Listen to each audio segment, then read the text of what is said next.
Good morning, good beautiful Saturday morning, gorgeous day here at Maharishi International University. And thank you very much for joining me and us in this third and final seminar in a series of webinars that have taken place, which are on the subject of the university, news, progress, and we'll talk just a little bit about that at the end today. We covered that before. And some of the breakthroughs in our understanding of the universe that have come through physics and cosmology and astrophysics. And today, actually, we're going to be tackling the toughest of them all, the most stubborn and long-standing problem in certainly the history of physics. And we're going to try to make some progress on that by borrowing from Vedanta, from Maharishi's Vedic Science of Consciousness, borrowing some of the amazing work of the recent amazing, if in some cases late physicists who spent their lives working on this subject of the collapse of the wave function. Is it real? Quantum mechanics, how are we supposed to interpret it? That is the subject of today's talk. And I think in the interest of time, I'll just go to it. Let's see, I think I can share this, and you should be able to see it with a little mini-me in the corner of your screen. This is a talk I gave at a physics conference in Los Angeles. Shared the wrong PowerPoint. In what sense have I shared them? Are we seeing this? It's the presenter view. Oh, I'm going to try something else. Hang on, I can improve on that, I think. Share this. Oops, I want to share. Edit letting me. Yeah.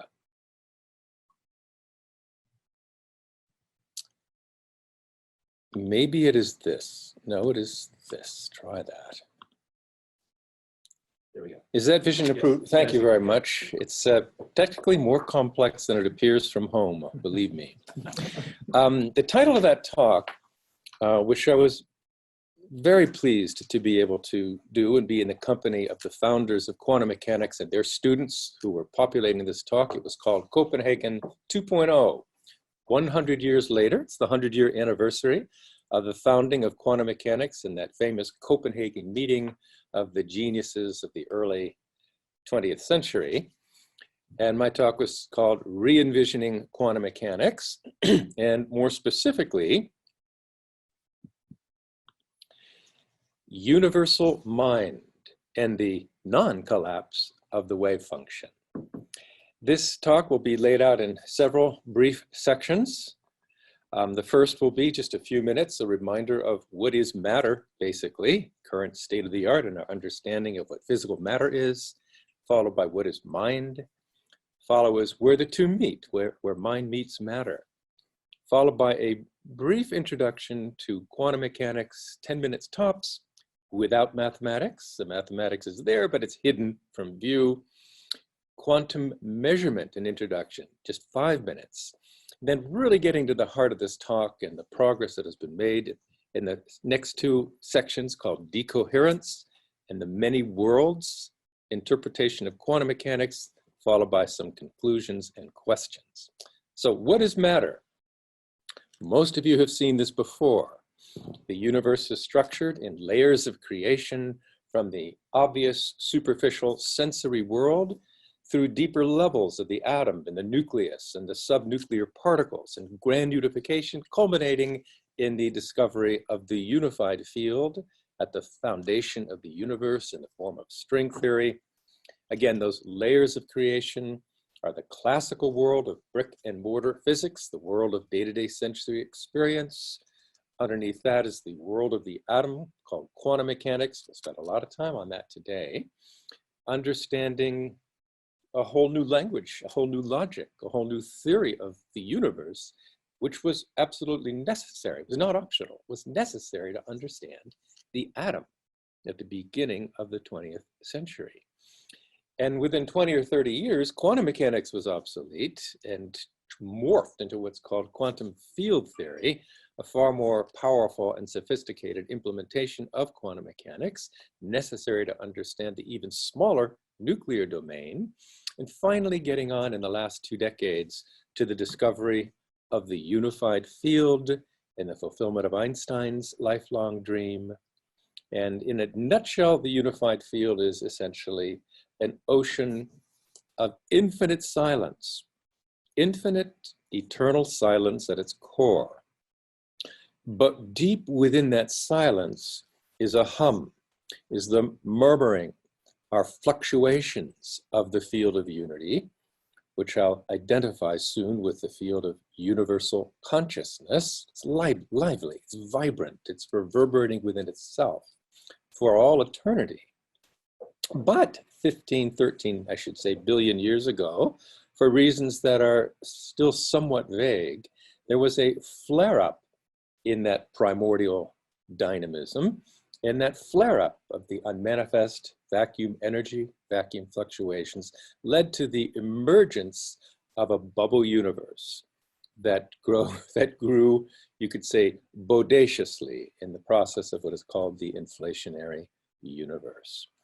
And today, that unified field continues to bubble deep within the unmanifest level of nature, but arising from its surface is the universe we live in today, a universe that consists of a multitude of vibrating strings that percolate out of this ocean of unity, ocean of silence. Silent at its depth, obviously very dynamic on its surface.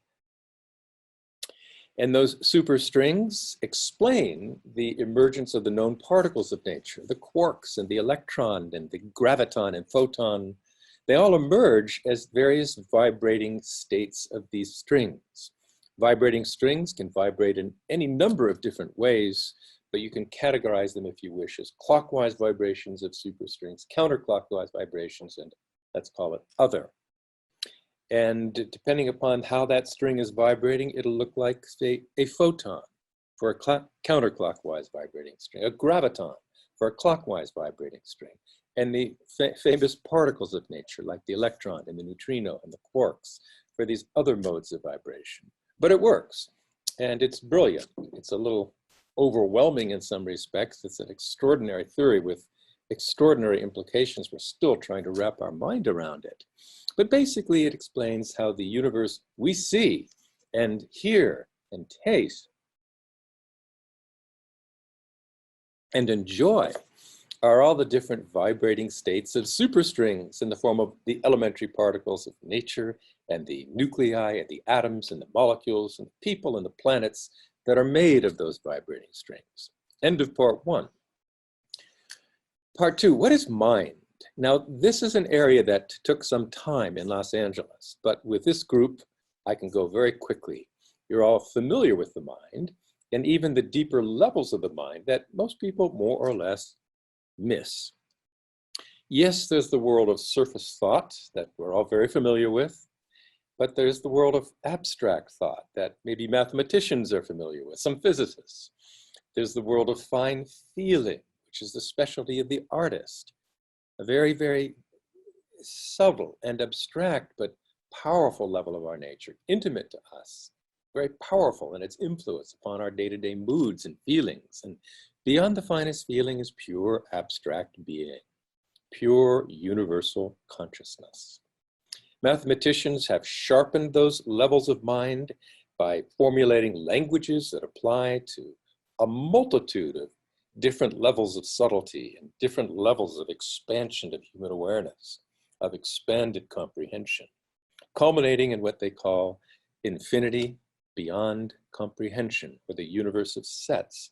And these deeper levels of mind correspond so precisely to the structure of the outer world.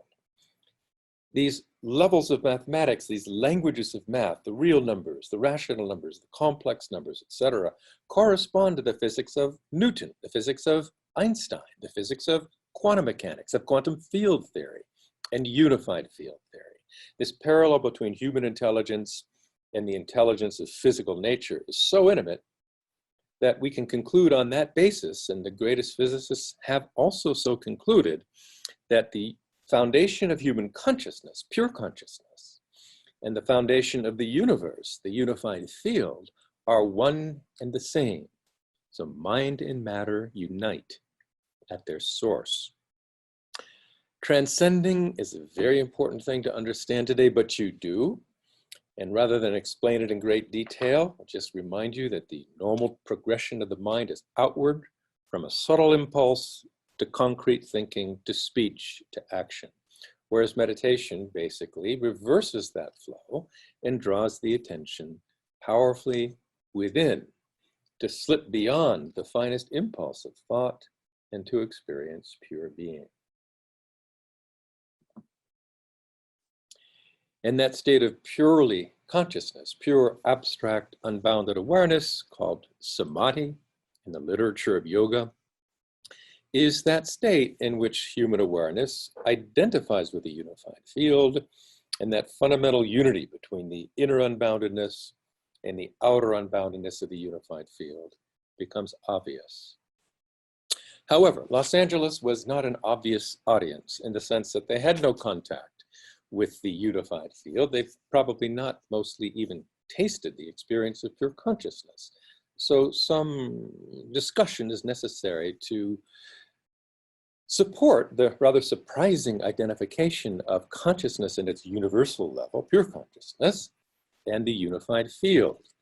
And in addition to some common sense arguments, which most people get, there's also a rich qualitative argument based on the qualitative correspondence, the similarity of the qualities of the unified field, which is unbounded, which is eternal, which is dynamic and silent and the source of creation, and the qualities of pure consciousness, which are unbounded and silent and dynamic and the source of speech, the source of creation. And that relationship between the qualities of pure consciousness and the qualities of the unified field is very rich and very convincing, but not to a physicist. Physicists don't trust words. Show me the numbers. Where's the beef, they would say, or some have said. Show me something quantitative. I don't trust words. And so probably the most powerful argument for this within the physics community is the quantitative correspondence between the mathematical structure of the unified field and the mathematical structure of pure consciousness. And while this took some time to unfold in Los Angeles, I'll take a minute or two on it at most, and then move to new territory for most of you. Well, emerging from the unified field of physics are three fundamental entities called superfields, the three basic ingredients of the physical universe. And those three basic ingredients really divide themselves into 5 spin types: the spin 2 graviton, the spin 1 photon, the spin 1/2 electrons and quarks, the Higgs boson. And out of this, the universe is made. The amazing thing is, if you look to the right-hand side of this chart, or I should say, the next chart will say, these superfields on the left, the fundamental building blocks of the universe according to physics, are the same as the fundamental building blocks of creation according to the Vedic science of consciousness, and to Ayurveda specifically, which show that the body is comprised of 5 fundamental mahabhutas, they're called: akasha, vayu, earth, etc., water.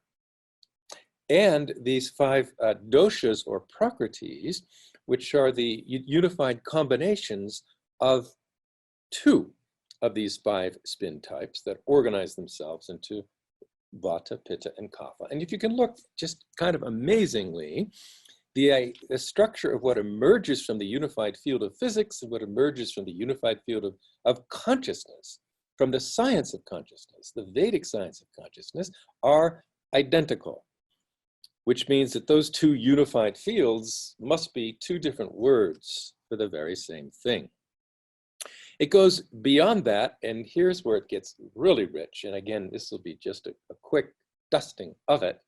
If you look instead of what's coming out of the unified field, look within the unified field, as described by physics, and within the unified field of pure consciousness, described by direct experience in the yogic tradition, in the Vedic tradition, you'll find an astounding mathematical quantitative identity, correspondence between the 2.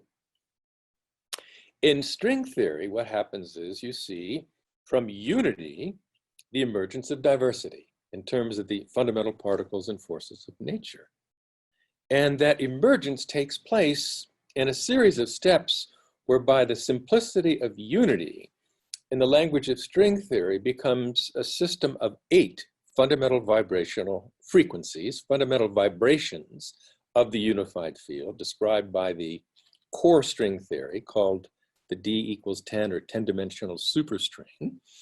And what happens next through this remarkable phenomenon in M theory called string duality is that one form of a string can morph into another form of the string. They're basically the same, but they appear so different that what was fundamentally simple becomes progressively more complex. So the superstring becomes the heterotic string, and these 8 fundamental vibrational frequencies become 24. 3 times 8 is 24 vibrational frequencies. And then, since string theory lives in 10 dimensions, the compactification of 10 down to the 4 dimensions of our universe, the 4 we live in, you've got to get rid of the remaining 6 somehow, and they get spooled up into a tiny spindle so that you don't see them, microscopic. And that leaves 4 dimensions of space and time, plus 6 hidden dimensions. And those hidden dimensions themselves comprise, as this chart shows, kind of a hose or an elastic worm, which itself supports vibrational waves like vibrations in a rubber hose.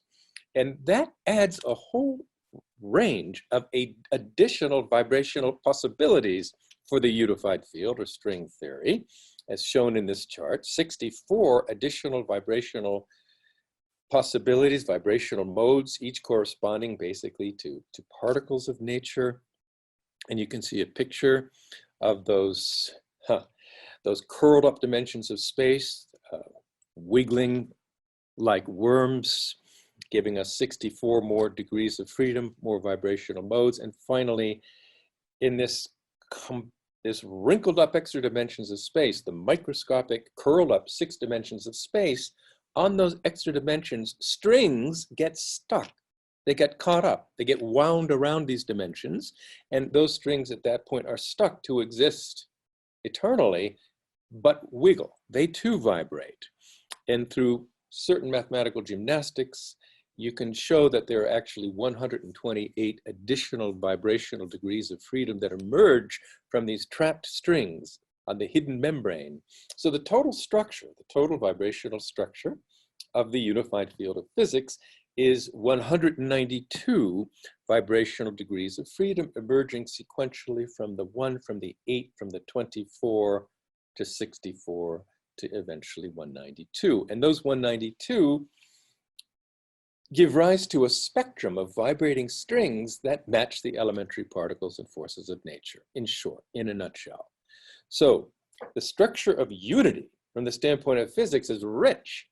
It's vibrating, it's reverberating, and it's got a fabric, it's got a texture. But Maharishi Mahesh Yogi, who is a great seer of the Veda, a great Vedic sage in our generation, also looked deeply into the structure of our own pure consciousness. Pure consciousness is a dynamic thing. It's not sleep. There's a vitality, there's an alertness, there's a self-witnessing quality to it, and that witness is actually a very dynamic interior process. And you can enumerate the structure of that process and see that it evolves from the utter simplicity of unity to the threefold structure of knower, knowing, and known, which are the 3 components of consciousness. Consciousness is knower, consciousness is known, consciousness is process of knowing. And those 3, the relationships between those 3 give rise to 8 very fundamental qualities of consciousness, qualities of creation. Those 8 give rise to 24, those 24 give rise to 64, and those 64 give rise to 192. That's how Maharishi derives the presence of 192 syllables, sounds, in the first sukta of the Rig Veda. And from there, all the mandalas of the Veda emerge, the whole Vedic literature, the human physiology, human brain, and the whole universe comes out.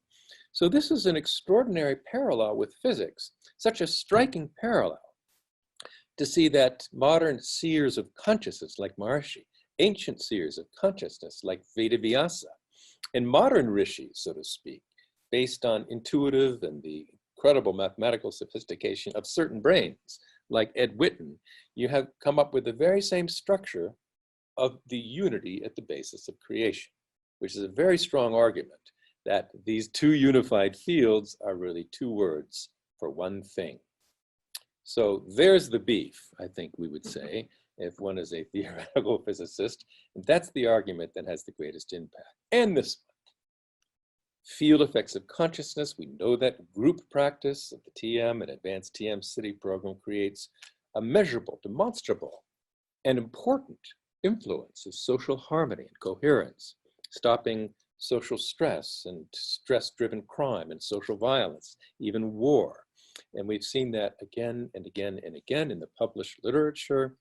And that also requires consciousness to be more than something that is bottled up inside our skulls.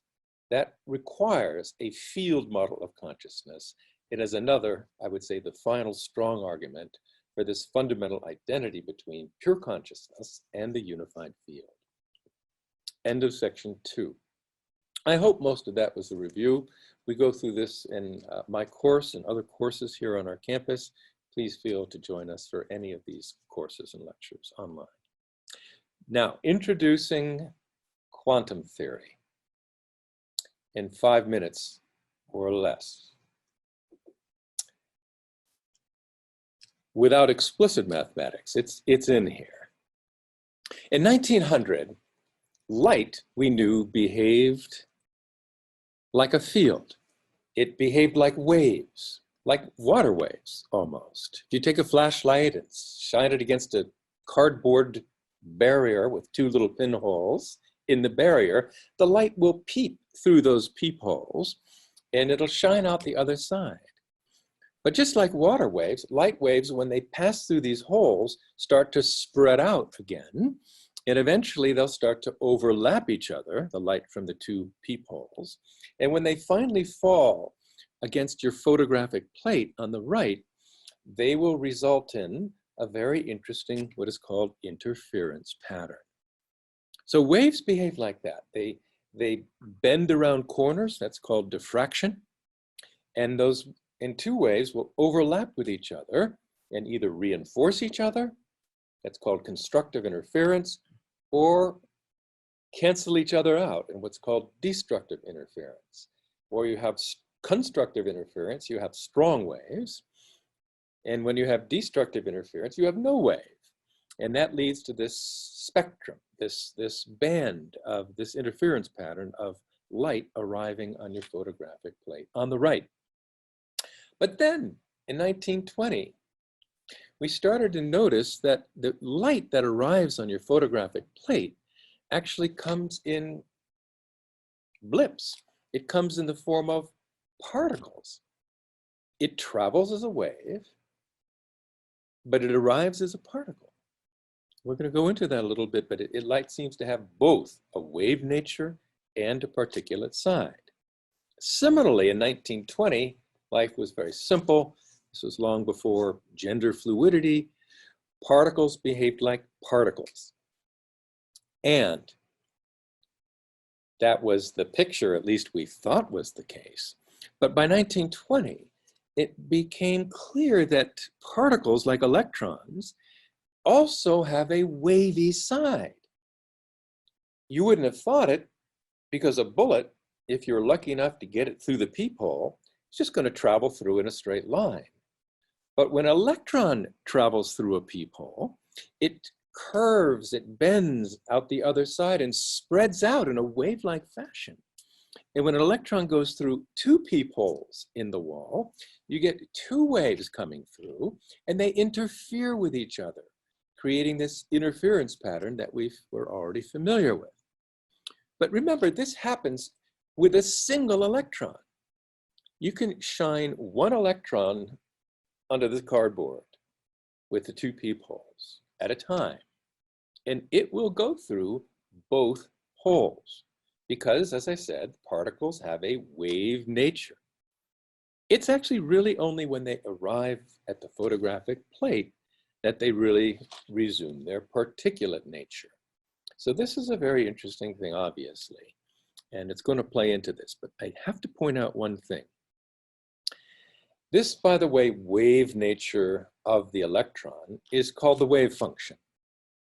It's a quantum wave function. I'll see that it's a wave. It's a matter wave, but it's truly a wave. And that's how the electron truly behaves. The electron is much more a wave than it is a particle. The particle has to do with observation. The wave has to do with reality. I wanted to point out the importance of coherence in this picture.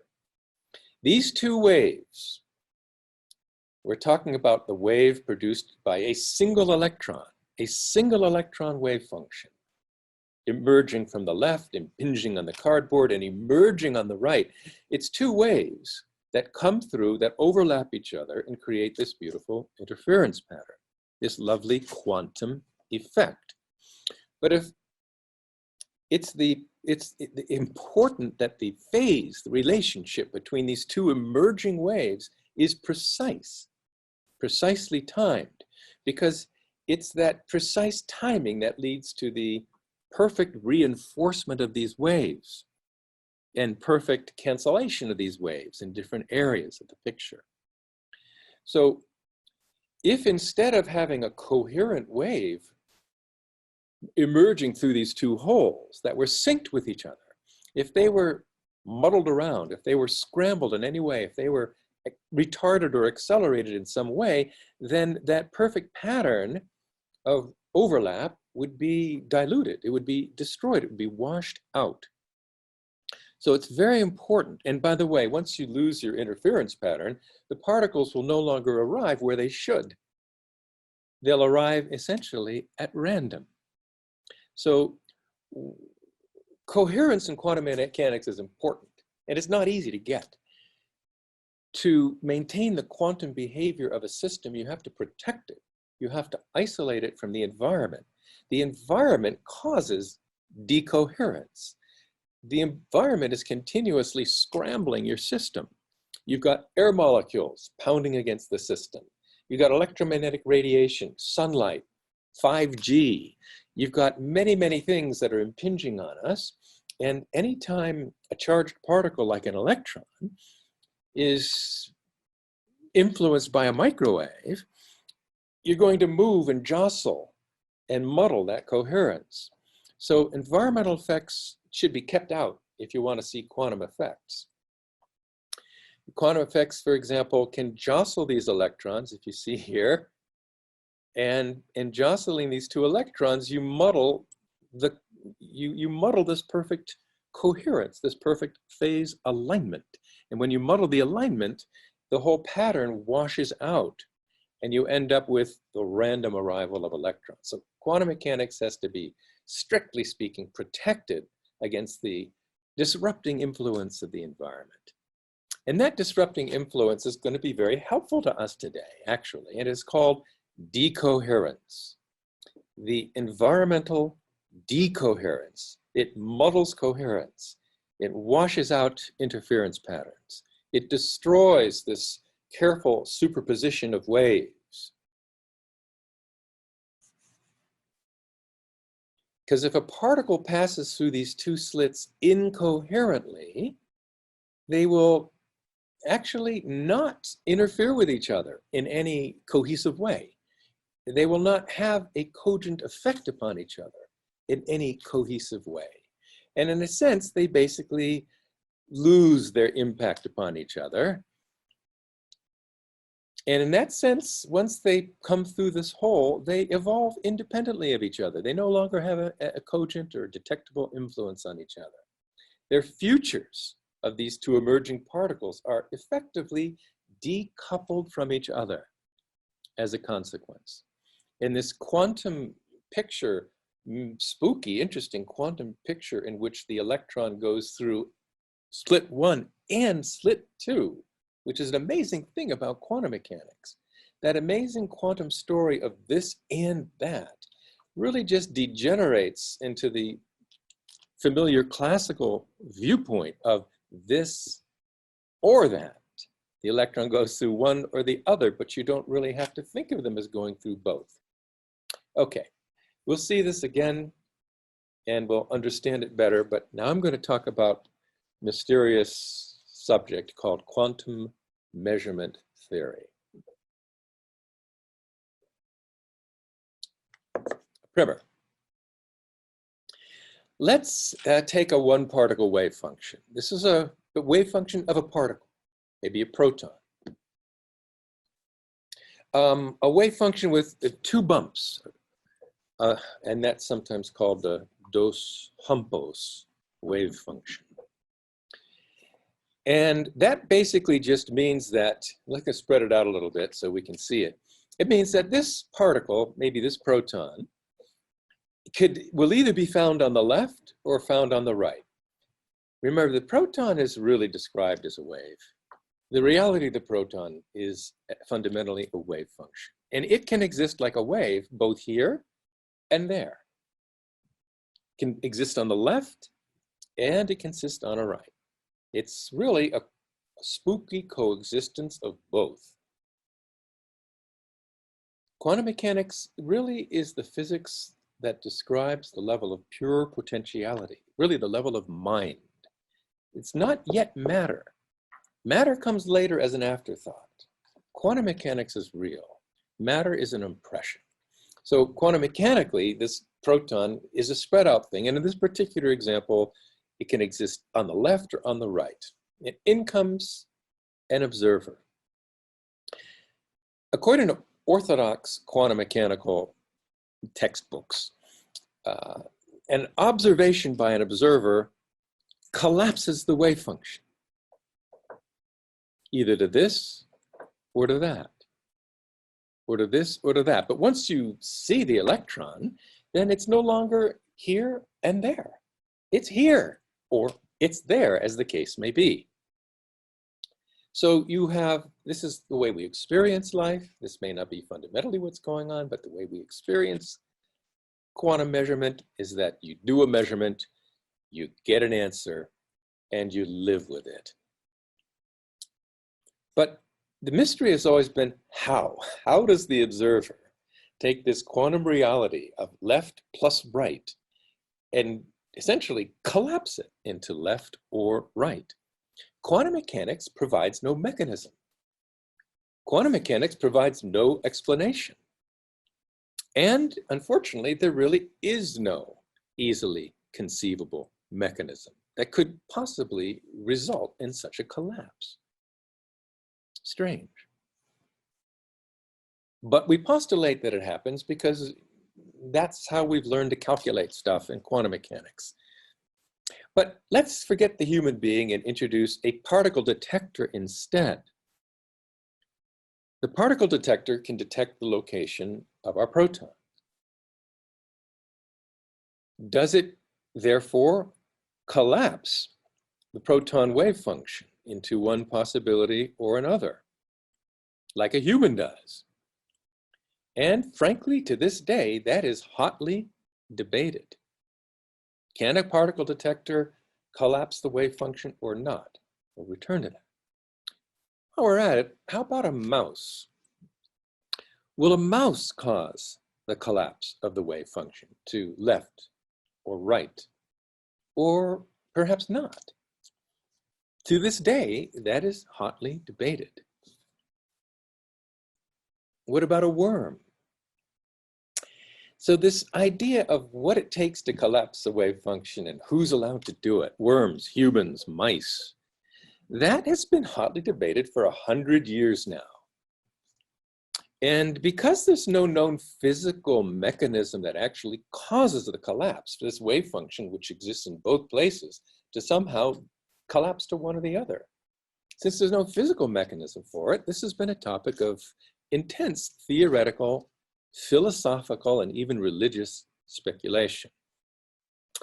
Many argue to this day that a detector cannot induce a collapse, that it takes a conscious observer. Some have said even more specifically, it takes a human observer.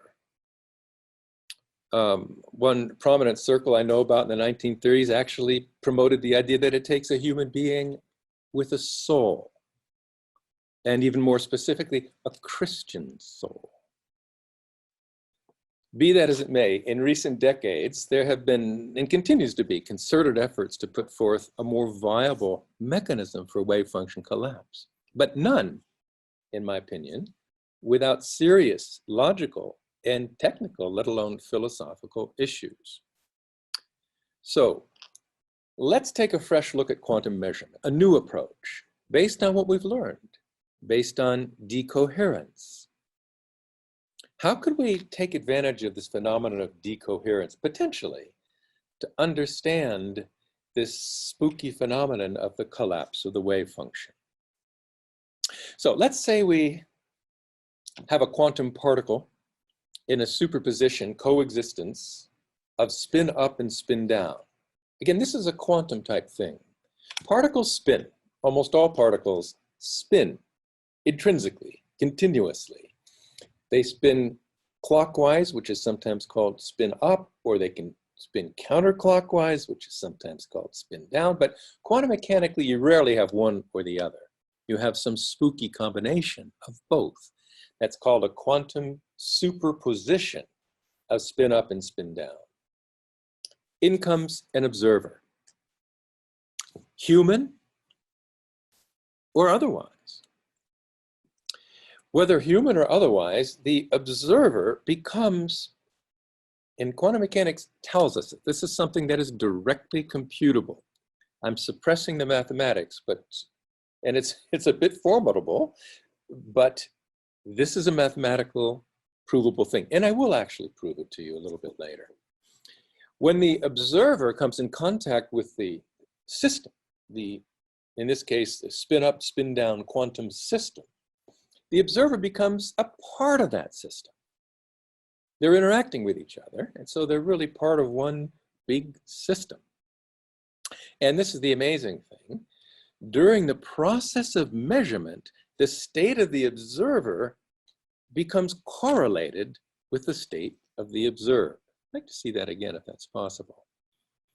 So during the process of measurement, the state of the observer, Betty Sue, becomes correlated with the state of the observed. I will, again, show that later. So the observer has now evolved into two different states, one correlated with each spin state. In that whole new system, the observer and the observed correlated into a spin down system and a spin up system. It's the sum of those two that represents at this point the entire system. The system, the quantum system, is the sum of these two observer-observed correlated pairs.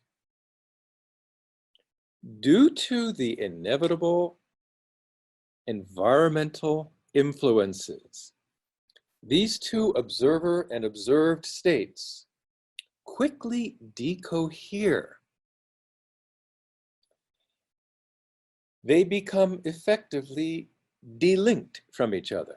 Any very delicate relationships which link the two and combine the two as one, those delicate relationships are fuzzed out, muddled by environmental effects. And as a consequence, these two observers are kind of on their own now, these two states of the observer. And thereafter, they will evolve independent of each other, as if in two disconnected realities. Wow, what is this saying? This creates, for each observer, for each of the resulting states of the observer, the one that is seeing spin up and the other that is seeing spin down, it gives them both the impression, gives them both the appearance that the wave function has collapsed within their own subset of reality. This or this. For both of them, both observers see that for them, they see that the wave function has collapsed. This is all that there is. The particle was in fact spinning downward, and they go about their happy way. And this person similarly, once those two decohere, and they will evolve, both of them, but they evolve completely independently of each other because they have decohered. This one on the bottom will also think, oh, well, the wave function is up. I see it, it is up. And she will go on her merry way.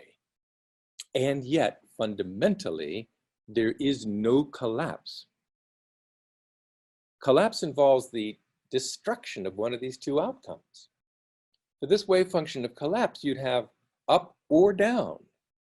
In fact, we have up and down, but with no coherence between them, and therefore each behaving independently of each other, moving into their future. So there is no collapse, just as there is no Santa Claus.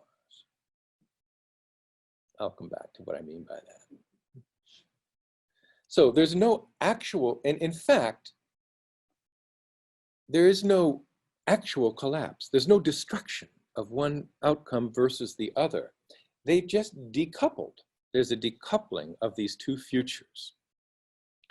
And I should emphasize the appearance of collapse that Green Betty sees versus the appearance of collapse that Blue Betty experiences.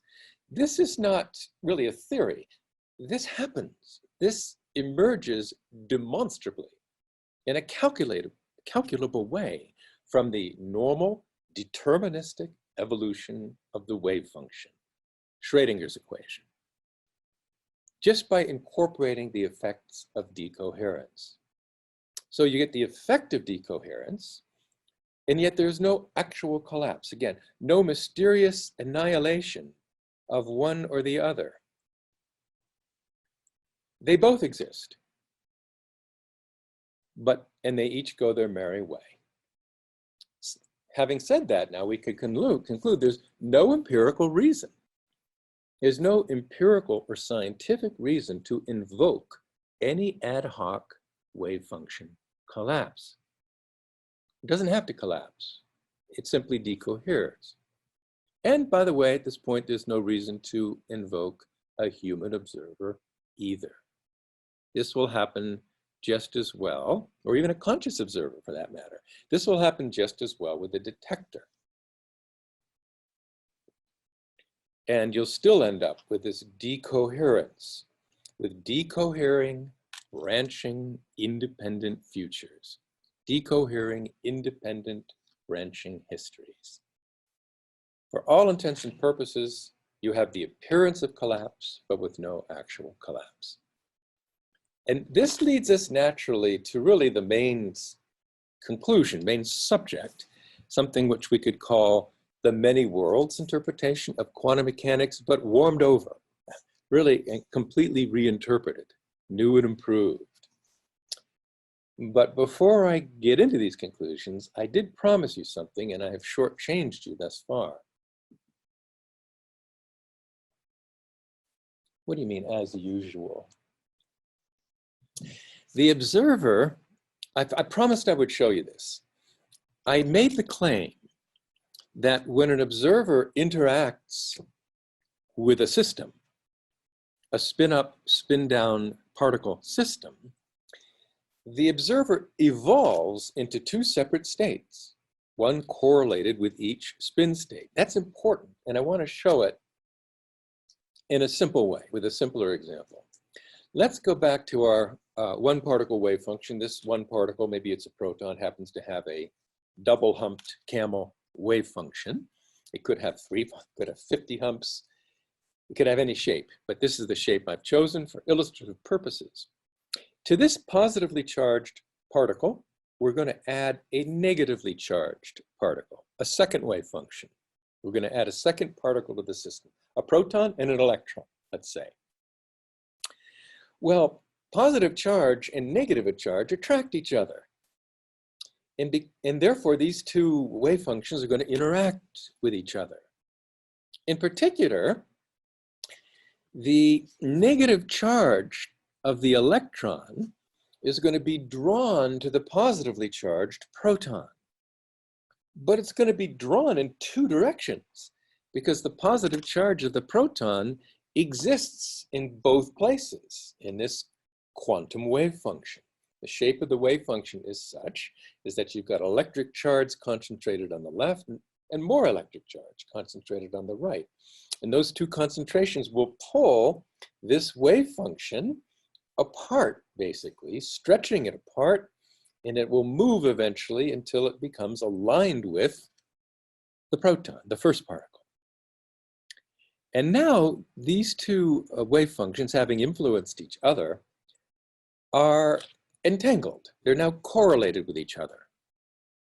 Entanglement, correlation means what? Well, it means that if, for example, you measure that the proton is here on the left, the positive charge, well, the electron is going to be found on the left as well.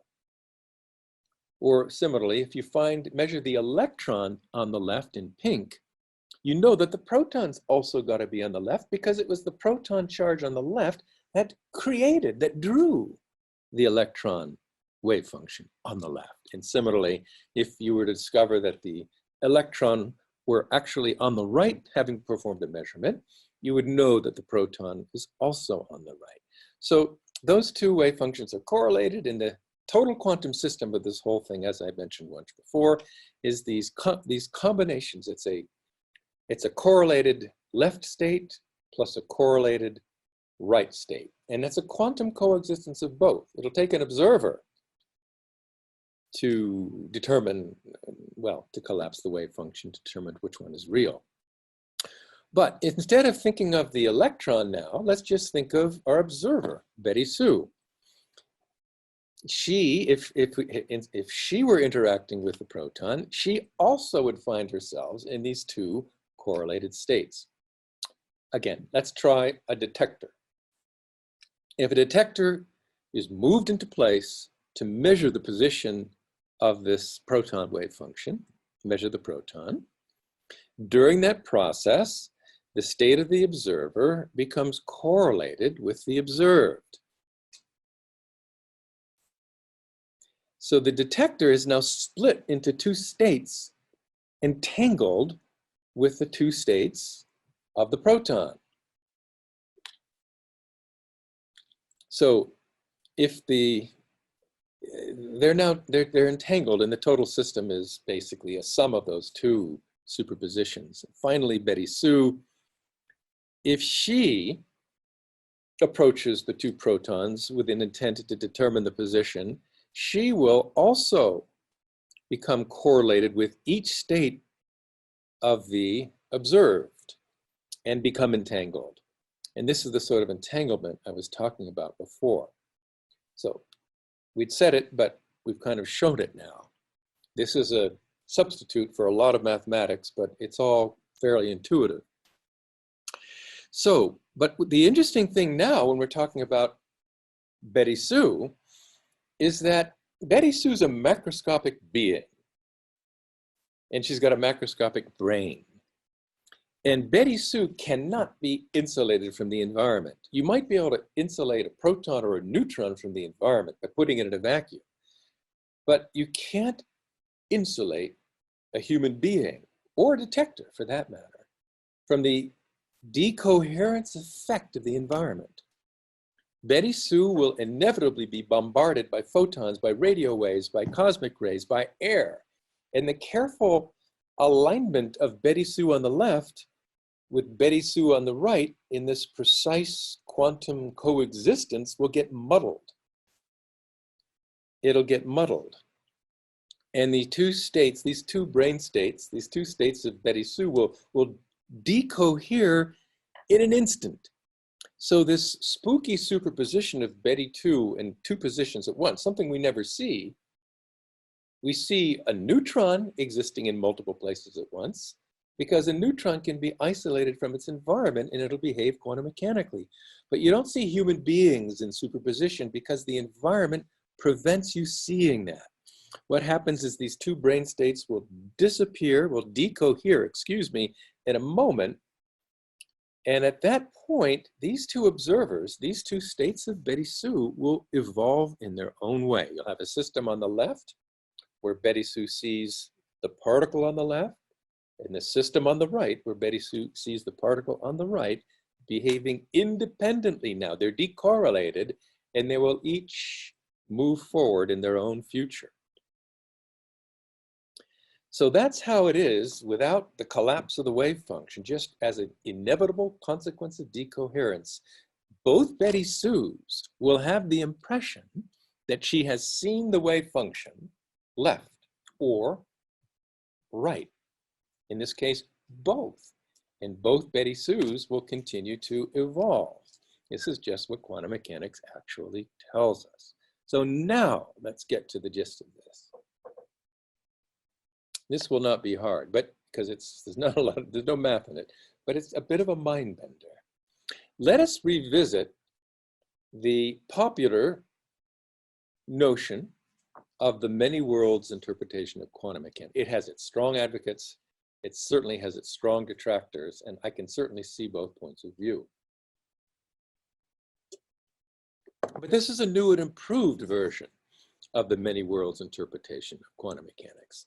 So we're going to look at it, the good, the bad, and the extremely unsettling. So here's the many worlds interpretation of quantum mechanics on a single slide. Originally put forward by the founders of quantum mechanics and revisited by some extremely smart people, including the late, great Murray Gell-Mann, Nobel laureate of quantum field theory.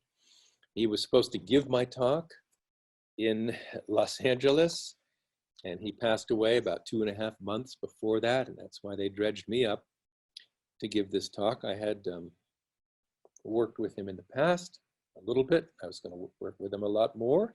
He invited me to join his group, but I went to CERN instead. So, many worlds interpretation asserts that the wave function of the universe, not just the wave function of a proton, a wave function that includes you and me and this table and the Earth and the planets and the galaxy and the whole universe, is clearly governed by quantum mechanics. If quantum mechanics is true, it's not going to just govern an apple or an electron, it's going to govern everything. So the universe has its own complex wave function. So the many worlds interpretation asserts that the wave function of the universe is alone real. That's the only thing there is. That's the only thing you need. It's the universe in its quantum wave function. And in this many worlds interpretation, there is no wave function collapse, just as I've described. There's no collapse of the wave function. All the evolution of the universe is deterministic and computable based on the Schrödinger equation, or modern relativistic version of the Schrödinger equation. The good. What's good about this? Well, there is no need for an observation-triggered wave function collapse. That's good because there's no a wave function collapse in the form that this reality disappears, this possibility is destroyed, and this possibility becomes real upon our observation. That's not necessary, which is a good thing because nobody has a way of getting rid of the other possibility. It is no good way. So that's good. The appearance of the collapse of the wave function is just a consequence of decoherence, just as we have seen. And as we've seen also, this wave function collapse idea is very ad hoc. You have to just put it into quantum mechanics as a rather crude and brutal concept. It doesn't come from the formalism at all. There's no known mechanism for it. It is both technically and philosophically very problematic. We assume it. The assumption of wave function collapse provides a useful means for a convenient way of making predictions from quantum mechanics. Indeed, some simple way of justifying what you see and getting rid of what you don't see. It helps with that, but there are better explanations, I believe, including the many worlds interpretation. Now, in recent years, there's been a resurgence of the many worlds interpretation gaining favor among the majority of quantum field theorists, including giants like Ed Witten, and before him, Murray Gell-Mann, Steve Hawking, Brian Greene, Steven Weinberg. And it was favored, remember, by many of quantum mechanics founders, Schrödinger. And yet, you know, in those intervening years, people more or less mostly forgot about it. The many worlds interpretation, let's go on. What's the bad? Why doesn't everybody instantly embrace it? Well, here you have a picture of a film that represents the history of the world, and you have a live cat, which in the presence of a radioactive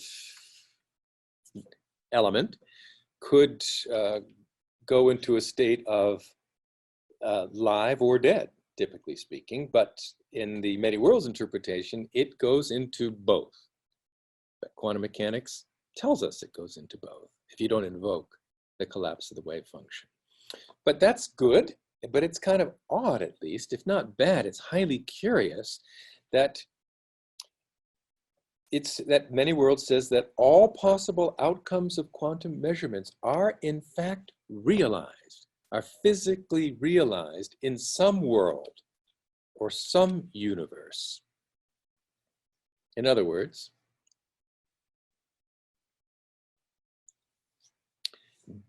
based on this, one is led to conclude that there are a very large number of universes, because this continual branching of the universe into different histories suggests that you've got a huge number of universes. Like a many-branched tree, history unfolds like a many-branched tree in which every possible quantum outcome is actually realized. And that actually is a huge tree. So again, the bad in this is that the many worlds interpretation implies that there are a very large number of universes. So that's, you could say, bad. We'll get around it, but that you might say is a definite strange feature, to say the least. And the really unsettling, remember, I'm part of the system, you're part of the system, all of us are in the universe, and we are all part of this quantum system. And so here I am, experiencing what I'm experiencing.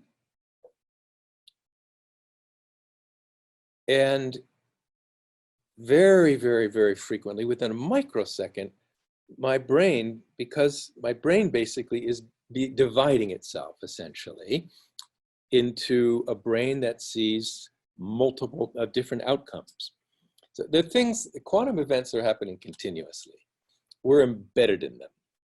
And if something happens in this direction, if the quantum wave function decoheres, we're talking about, if my brain wave function, due to environmental influences, splits into multiple brains, and those brains decohere,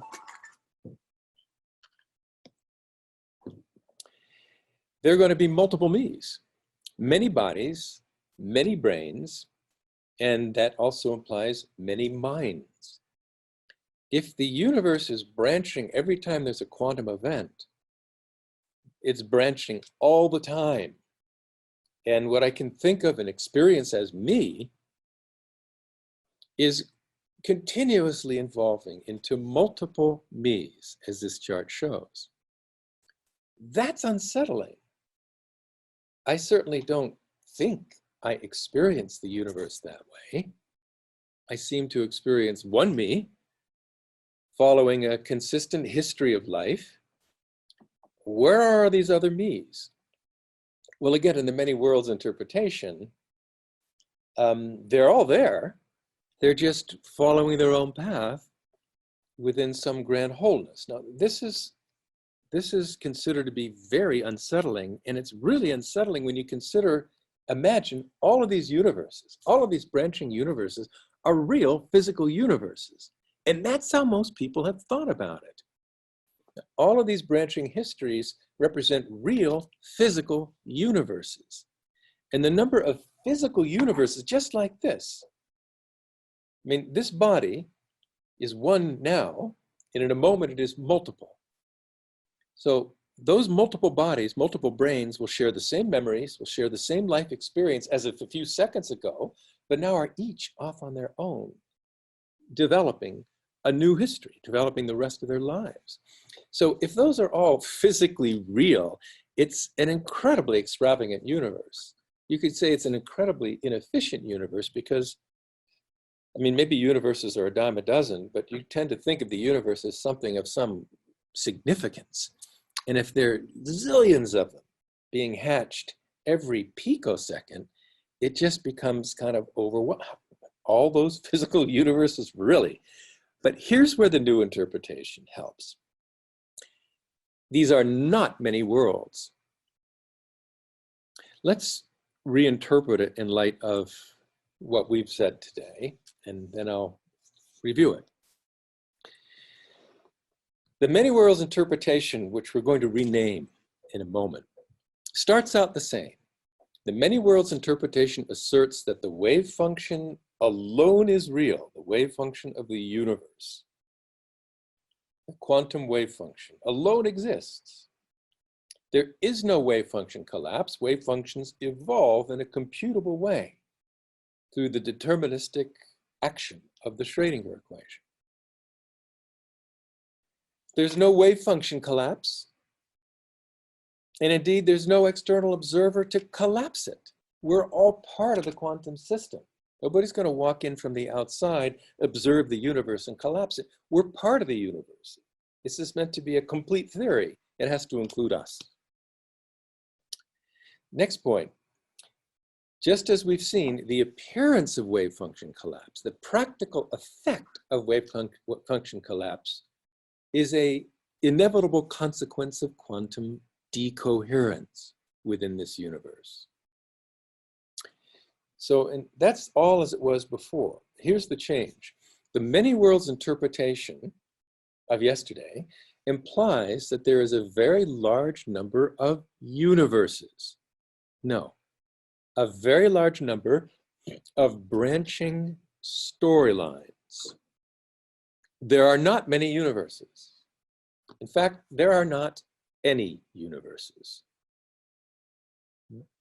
There are just multiple, I'll say the whole thing, multiple decohering, logically independent, internally self-consistent, ever-branching storylines within one indivisible, incomprehensible wholeness of the universal wave function. Or if you wish, in short, multiple storylines within one wholeness. M-SLO, instead of MWI, becomes M-SLO. Multiple storylines within one wholeness. There are not many worlds, just one indivisible wholeness. A wholeness that, as we have previously shown, and as Maharishi and the great sages of Vedanta have long maintained, is the eternal field of universal consciousness. One wholeness, and that wholeness is the unified field, the universal wave function, or universal consciousness. Let's see what that looks like. We have the unified field. The unified field is everything. It is all that there is. The unified field is not a classical field like the surface of a pond, which has some shape. And depending upon the wind and how wavy it is, the pond or the ocean will have some shape, changing shape, but a shape that evolves. A quantum field's a little different, like the unified field. A quantum field is bigger than that. The quantum field doesn't have any one specific shape, which is way too limiting for a quantum field. The quantum field actually exists simultaneously as a coexistence of shapes. Indeed, a coexistence of all possible shapes. It's hard to draw that. I've just tried to give some impression of it here. So the unified field is this incredible, huge wholeness that is and contains the entire universe. But that unified field that is fluctuating within itself, it has its own wave function. It's very subtle, very abstract. It coincides essentially as a quantum coexistence of all possible shapes at once. Those are called, by the way, that's called the wave function of the universe. And as I've said, it's a coexistence, a superposition of all possible field shapes. And this thing evolves. It evolves unitarily, it's called. I mean, it evolves deterministically and in a computable way. And it's all quantum. There's nothing classical about it. It's all on the level of pure potentiality. But, And this is where the math comes in, and this is where I've suppressed it, a lot of math. But as we've seen, within that quantum indivisible wholeness of the unified field, the wave function of the universe, you see the emergence of multiple, independent, logically consistent, branching storylines. They just emerge within that wholeness.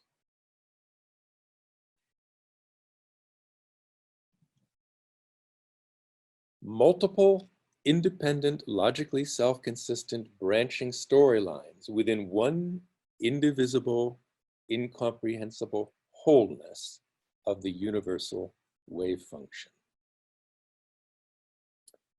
I'll say it again.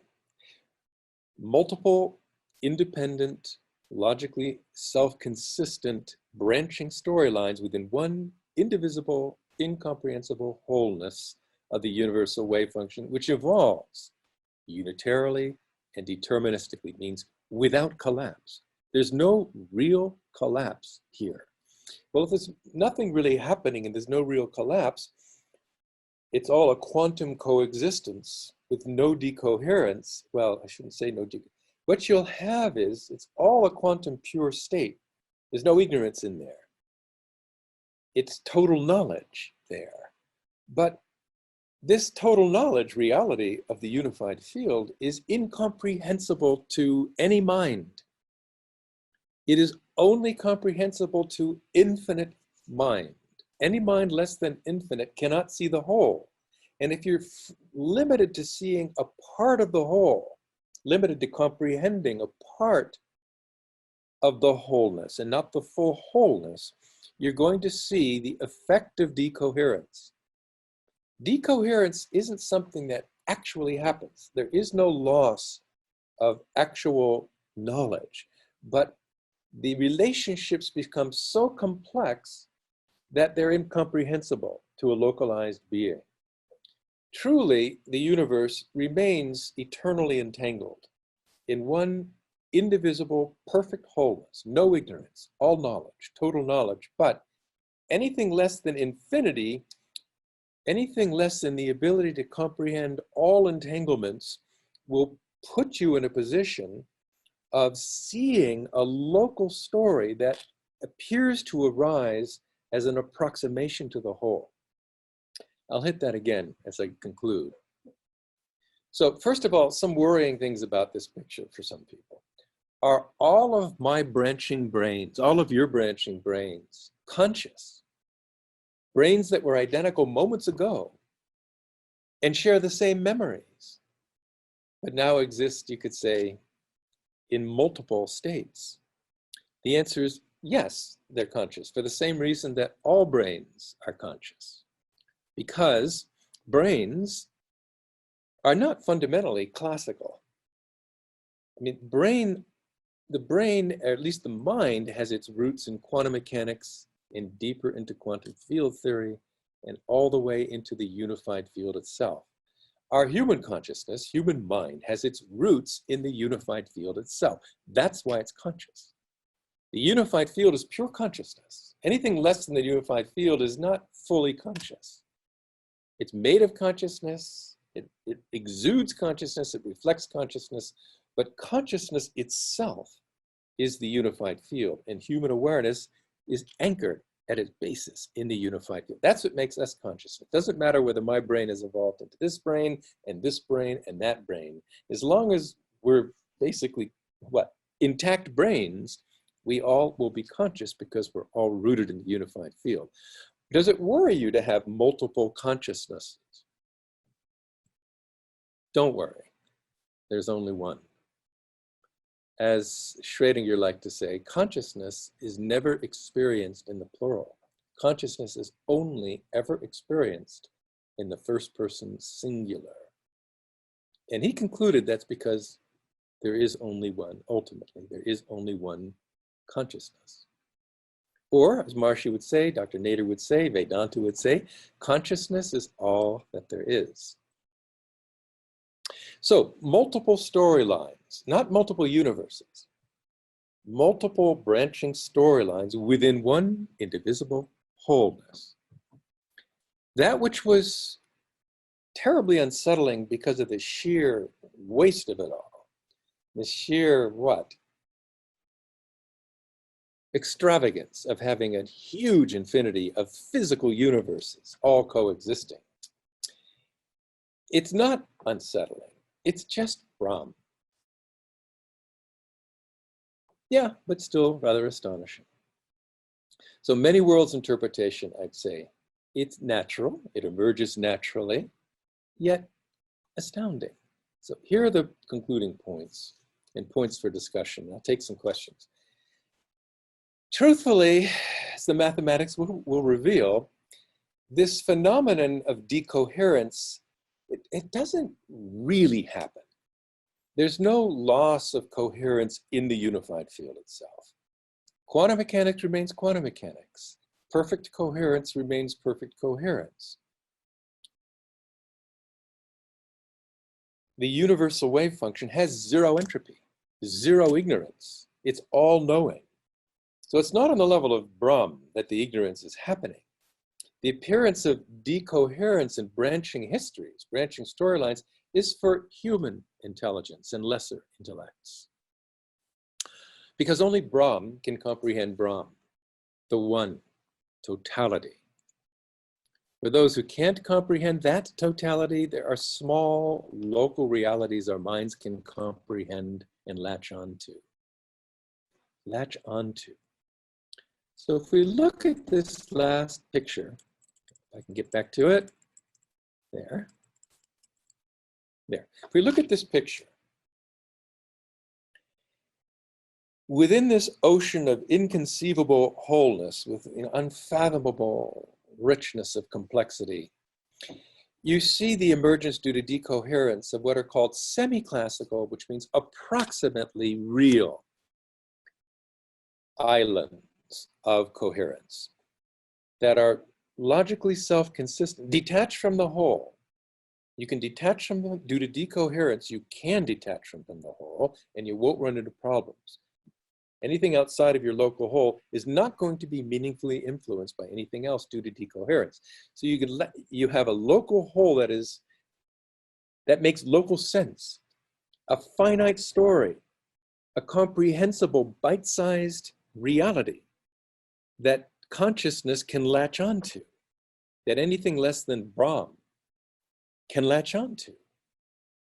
So basically, this is nothing but consciousness. Consider this unified field is consciousness. And consciousness in its quiescent state, its settled state, its maximally expanded state is Brahm, universal. It needs no further explanation. It is what it is. But being consciousness and also having finite quality to it as well as infinite, consciousness will notice the emergence of these local comprehensible storylines and latch onto them. So our brains of limited nature are going to latch on within this unified field, these evolving, branching, comprehensible stories. The brain will latch on to whatever it can comprehend. And if the brain can't understand it, the brain is very upset and will find a way to understand it. Our brain is constantly creating and comprehending wholenesses of a small human size wholeness. That's happening in the unified field all the time. Universal mind, but local minds will see local stories. Let me go back to where we were. These are just my concluding slides, but I have 3 or 4 of them. So decoherence doesn't really happen. The universal wave function has zero entropy, zero ignorance. It is all-knowing. The decoherence in branching storylines is the story of human and lesser intellects. Only Brahm can comprehend the true one totality. For those who can't comprehend it, there are these small local realities our minds can comprehend and latch onto, in multiple numbers even. This decoherence is not a theory in the sense that it is that the emergence of multiple branching storylines is an inevitable, calculable consequence of the Schrödinger equation applied to the universe, or indeed to any large system that includes observers. The only question is, that happens, decoherence happens. at least it phenomenologically happens. The phenomenon of decoherence arises. The only question is whether we need to stamp out all but one of the many outcomes of a quantum measurement. Whether we want to introduce this concept of the collapse of the wave function, the mysterious destruction of all the outcomes of a quantum measurement except the one you see. Yet, would we need, we don't need to, do we stamp out all those alternative measurements, alternative outcomes, and the histories that follow from those outcomes? To do so requires ad hoc and rather radical assumptions that are arguably less plausible than Santa Claus. Yet, many theories have been driven to such extremes on philosophical grounds, repelled, understandably, by the thought of trillions of physically real universes containing myriad copies of themselves. And that is, when you put it that way, a rather frightening thought. But that very physicalist view of the many worlds interpretation is misguided. It presumes the existence of a physical universe or physical universes separate from the wave function itself. And that's despite the fact that many worlds interpretation is supposed to be based on the premise that the wave function of the universe is the one and only reality. You could say it's a form of materialism rooted in waking consciousness. We just can't shake the mirage of locality that's continuously reinforced by our senses.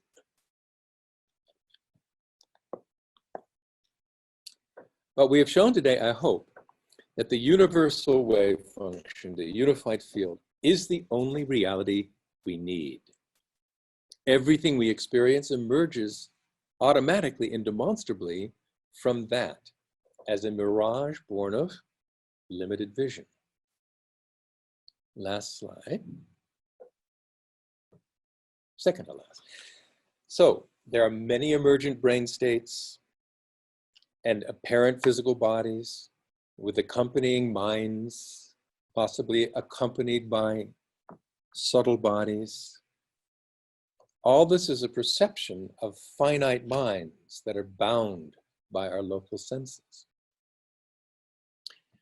All this because this decoupling effectively disconnects each brain from the indivisible grand wholeness of the cosmos.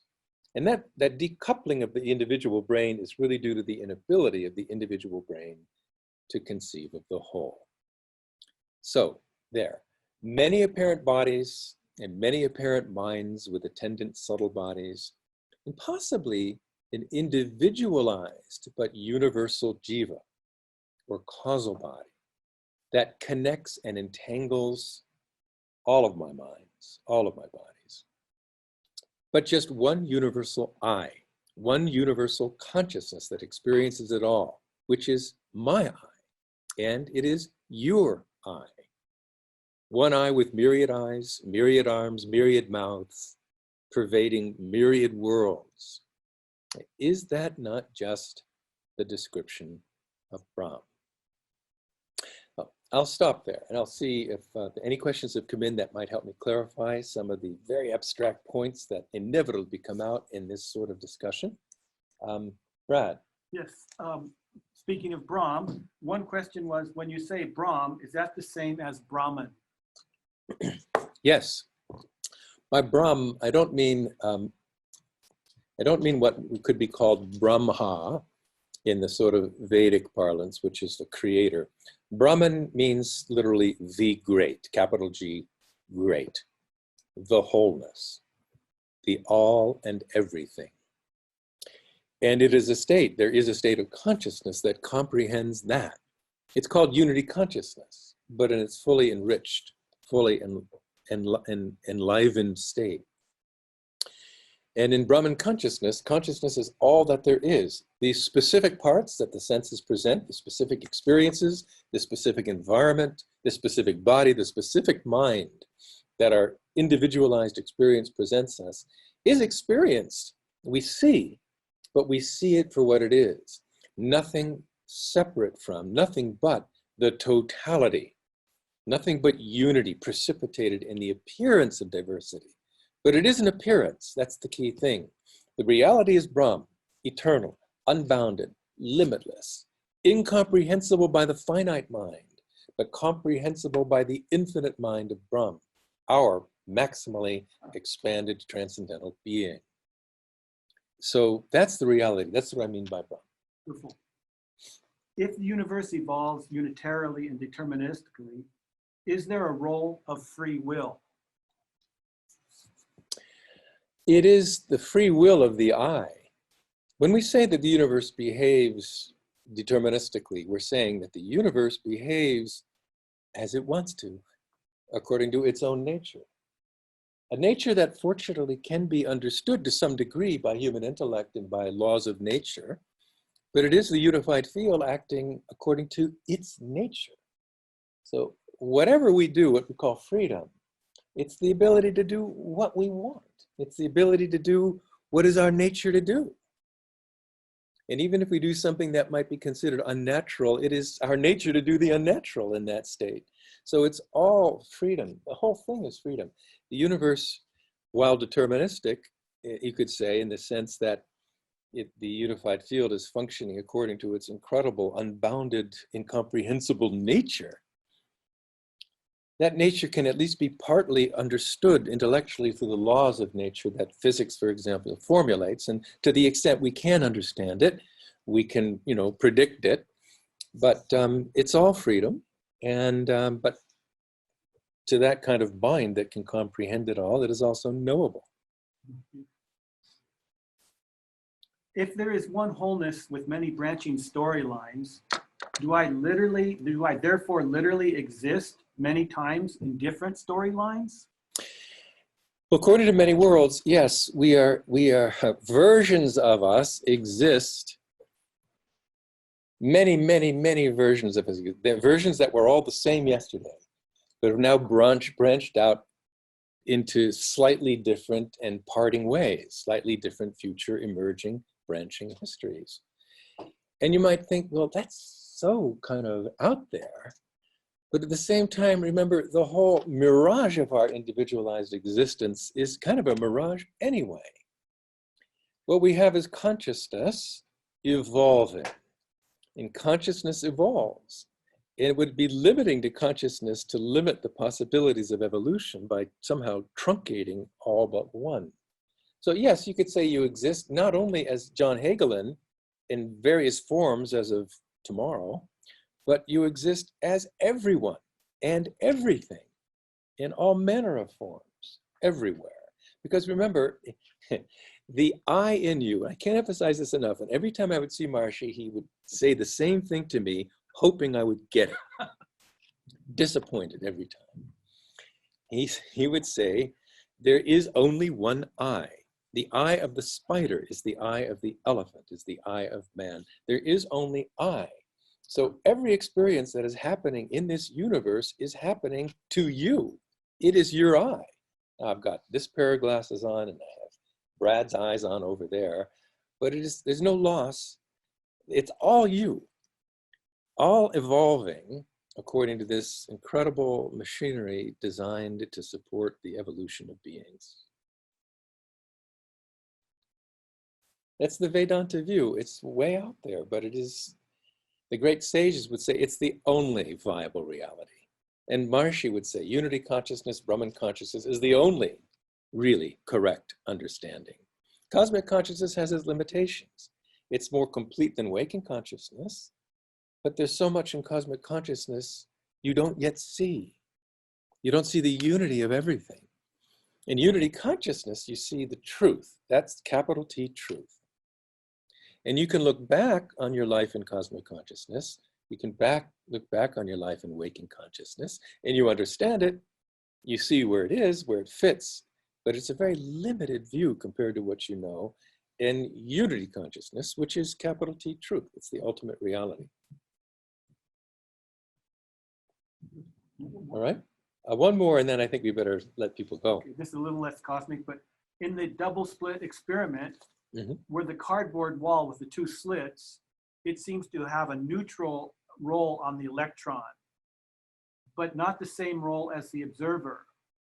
Should not the two interactions be the same? Okay, let's talk about shining an electron through two peepholes in a cardboard wall.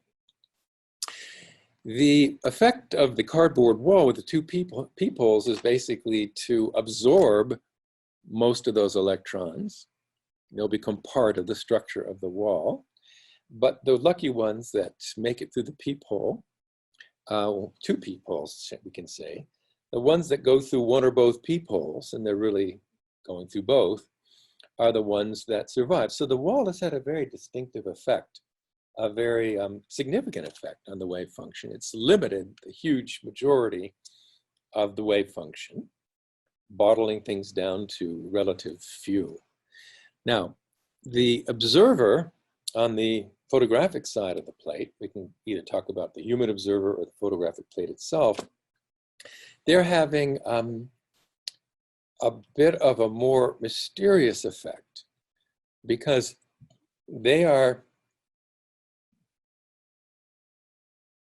combining the waves that are coming from both peepholes and essentially deciding whether that photon is landing here or whether that electron is landing here or it's landing here or it's landing here or it's landing here. That may seem to be a mystical thing. Who's choosing? But you get that it's only mystical as long as you believe in the collapse of the wave function. What's happening is they're simply being absorbed by the plate, causing the plate to decohere, so to speak, into a photographic plate with an electron here and another photographic plate with an electron there. And that happens in quantum mechanics. That's calculable. So I think what's happened with decoherence is that you've demystified both. We understand why the electron only goes through the two peepholes. And we understand what happens when it hits the plate. The plate evolves according to the calculable evolution of the wave function and the plate. It's the combined wave function of the electron and the plate. And that combined system of electron and plate will evolve into two in some spooky quantum coexistence. That spooky quantum coexistence will decohere very quickly, and you'll basically have this or that, but both, but just out of contact with each other. No influence upon each other, and therefore they'll both go their own way. It's really demystifying. It's taking the Santa Claus out of the equation, or the Easter Bunny. Before a child age 6, you put your tooth under the pillow, you're told that in the morning there'll be a quarter there. My God, there is. That's great. I can't wait till I lose my next tooth. By the time you're 11, you don't buy that anymore. You know that this mom's got to be, even if I'm asleep, someone's creeping in and putting it under the pillow. So there's the 7-year-old reality and the 11-year-old reality. The fabrications, or let's say concepts, the creative ideas that have come to explain quantum collapse are very creative, like the tooth fairy, but they're really not much more credible than that. They may appear to be, oh, maybe that works, but you look into them one by one and you find that for some reason it really doesn't work, or the implications of it are so distasteful you throw it away. Or it may look like it's valid for non-relativistic quantum mechanics, but it doesn't work for quantum field theory. You need something that works for all quantum theory. So that's why it's much better not to have to put in the collapse of the wave function as a fundamental assumption of quantum theory. The founders hated it, but honestly, at the time, there was nothing to replace it with, and you needed something in order to calculate anything and get anything useful out of the theory. So it was put in, but it was considered to be ad hoc and possibly a temporary explanation. I'm going to stop there. I wanted to mention that the university, firstly, I must say, always say, hugely, hugely appreciates your support. You've been amazing. We're in the middle of our final push on our annual giving campaign. Many of you, everyone we can reach, of course, 4,000 or more donors to the university. We're slow at reaching them all, but everyone has been absolutely wonderful. You should all have this brochure in the mail.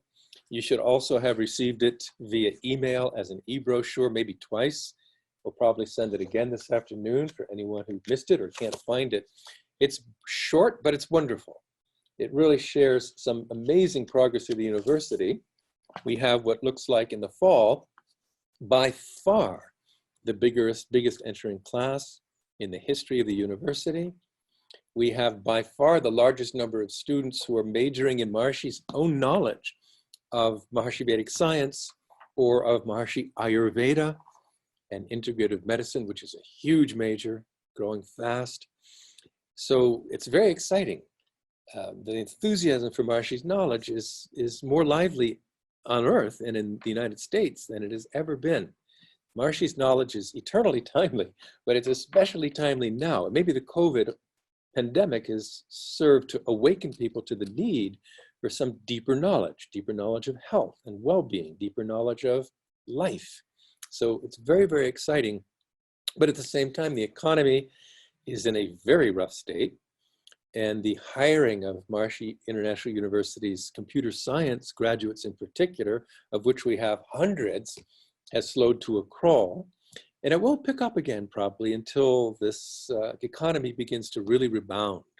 And that's put the university for some months, at least some months to come, in a state of no cash flow or very little cash flow. And to respond to that, we've taken advantage of every possible means of government support, gratefully. And we have furloughed or partially furloughed about 355 of our faculty and staff to be sure we make it through what will be a long financial summer. And most importantly, we're involved in our annual fundraising drive. It has been very successful so far, thanks entirely to you. And there's a good momentum to it, but there's a long way to go. We must achieve our annual fund by June 30th. And we're probably $750,000 short. And almost equally important, I would say, maybe as important, we have an endowment reserve matching fund. We have a $500,000 match, having already completed the fulfillment of $1 million match in the last months. We have another $500,000 challenge grant, a matching endowment and reserve fund match, and we've brought in about 100,000 against that match so far. We need that match, need another $400,000 to achieve that, and that'll turn into $1 million worth of precious operating capital. We call it endowment reserves because it is permanent. It will be part of our permanent endowment, but it's a part of the endowment that we can borrow from in an emergency. And we have already started to borrow from it, and we'll replenish it when we can. In the next 1, 2, 3 years, it'll be back, but really the urgency is now. This is the most promising, for sure, time in the history of the university. It is also, at the moment, the most challenging moment in the history of the university due to COVID-19. We're functioning. We'll be functioning again in the fall, but we're functioning without a sufficient number of hires of our graduates to really fund the university, which offers our computer science professional program for free until somebody gets a job with a Fortune 100 company, which 98-point-something% of them do very quickly in a normal economy, then they pay for their education. But in the meantime, you know, we're running on fumes, and your help is just absolutely essential. So I want to thank you very much for that. If you get a call from Brad or myself or anyone on our team here, please take the call, or don't necessarily wait for the call. Take a look at the brochure and please reach out to us by email. There's a link right here for making contributions to the university. Legacy gifts are also always very, very welcome. And I'll end on that note. Notice that probably the most promising time in history. What does it say? It's the best of times and the worst of times. Most promising time by far, but the most challenging by far. This is the time, more than any other time, when you and your real dedication and your strong support is absolutely essential, so that the legacy of consciousness-based education, Maharshi's great gift to the world, perhaps his most important gift to the world, gets sustained and survives and thrives now and into the future. And thank you for joining me today. I'll take a look at the remaining questions, and if I can, I'll send some further responses. And again, I thank you for attending this last seminar, which is recorded. If you're a glutton for punishment and would like to see it again, that link will be available probably almost immediately, and share it with your friends as well. Thank you for joining me today. Jai Gurudev.